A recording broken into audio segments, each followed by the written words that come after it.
just love seeing my wife preparing some of these nice breads that she makes. So you have to see it from the scratch. Yep, in the little skillet, no butter, no greases, no oils, just the bread on its own. Yeah, straight in there with the last one. Okay, my wife, she's got this thing that she does with the scissors where she cuts it like that. Amazing. Yeah, 7 minutes. We need to turn the bread. Okay, I'll hold it. It's moving. Normally this should be sticking.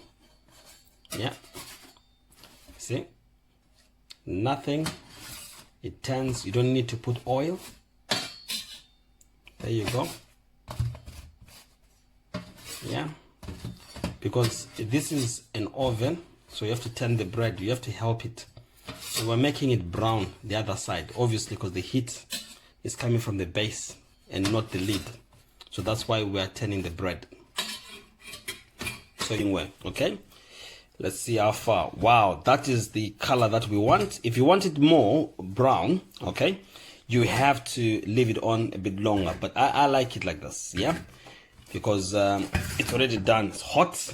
It's very, very hot. Yeah, wow, I like that. It's very hot. There we go. There we go. Okay, so I'll let it there cool down. And that's the bread. Just gonna slice it. Just there. Okay, look at that. Okay, that is the bread, guys. If you want to make a burgers, okay, you just have to do like so, and then you make burgers. Yeah, we do our own burgers with our own homemade bread. There you go. You do what you want. Yeah, it's entirely up to you how you want it. Okay, so if you want to know more, you know what to do. Contact me. And my daughter is saying bye bye. Oh yes, bye bye.